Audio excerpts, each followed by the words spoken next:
ګران دوستانو سلام علیکم ورحمت الله وبرکاتو. زه یم ستاسو ورور نن یو ځل بیا د یوې نوې او په زړه پورې ویډیو سره راغلی یم. دغه ویډیو د کیټیزن ایرډراپ په هکله ده. کیټیزن ایرډراپ لکه څه ډول چې تاسو ته معلومه ده چې په میجر ایکسچینجونو کې څو ورځې وړاندې لیست شو او بیا دوی د لیست کېدلو څخه وروسته اعلان وکړ چې موږ غواړو دوهم سیزن پیل کړو. او ما په خپل ټلیګرام چینل کې هم له تاسو سره د دې په هکله معلومات شریک کړي. نو نن په دې ویډیو کې تاسو ته دا ښایم چې څه ډول موږ کولی شو په دوهم سیزن کې کار وکړو. ملګرو، د ویډیو له شروع کولو څخه مخکې هغه ملګري چې زما یوټیوب چینل ته نوي راغلي یاست نو زما یوټیوب چینل در سره سبسکرایب کړئ، ویډیو لایک کړئ او له ملګرو سره یې شریکه کړئ. راځو هماغه کیټیزن ایرډراپ به راخلاص کړو. نو دلته دوه اپشن یو تاسو وینئ، یو دغه د ایرډراپ اپشن د ایرډراپ له لارې موږ په تیر سیزن یعنې لومړني سیزن کې موږ د دغه څخه ویډرا وکړله. اوس ایرډراپ پاس په نوم دغه پاسنه یو ایرډراپ پاس په نوم یو اپشن اضافه شوی، دغه باندې کلیک کوو. کله چې په دې باندې کلیک وکړ نو موږ یو بلې صفحې ته ویسي، یعنې دغه ډول صفحه به موږ ته راخلاصه سي.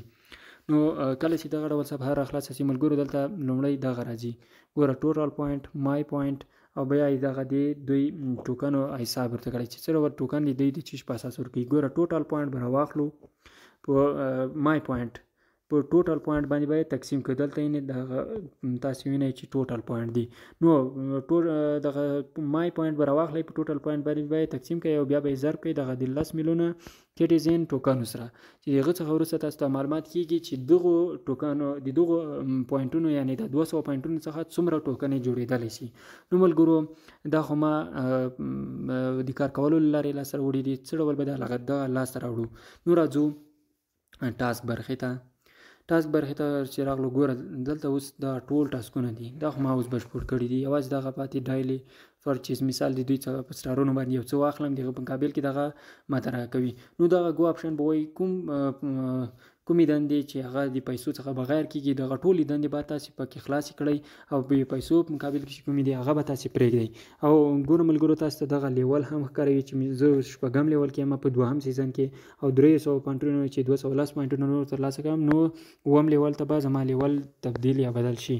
او دلته مثال چې ډېر ټاسکونه پوره کوي نو 900 پوینټونه درکوي، 400 دغه شی دا ټول ټاسکونه لیدلی شي. ډېر اسانه او ساده ټاسکونه دي.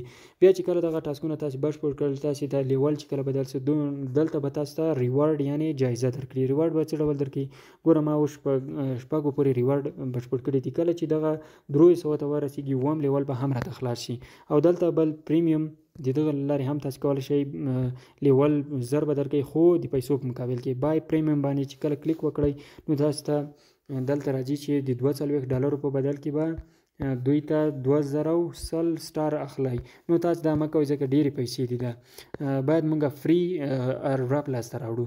او دغه ټول معلوماتو د یوې په هکله او د دغه وخت څومره د ګوره ملګرو، تاسو وینئ چې 8 ورځې 12 ساعته 38 دقیقې او 38 ثانیې 30 ثانیې ده، دغومره وخت لري. دا یې ټال وخت ده چې له دې څخه وروسته موږ دوهم سیزن هم پای ته رسیږي. نو ډېر اسانه او ساده طریقه ده. په دې طریقه باندې تاسو کولی شئ مخ ته لاړ شئ او ټوکنې لاسته راوړئ. دا ویډیو د دې لپاره ما تیزه وکړه تر څو تاسې انټرنیټ ډېر مصرف نه سي او په اسانۍ سره په دغه باندې وپوهېږئ. نو امید لرم چې ویډیو مو خوښه شوې وي. تر بلې ویډیو پورې مو په خدای سپارم. الله په امان، ښه وختونه ولرئ.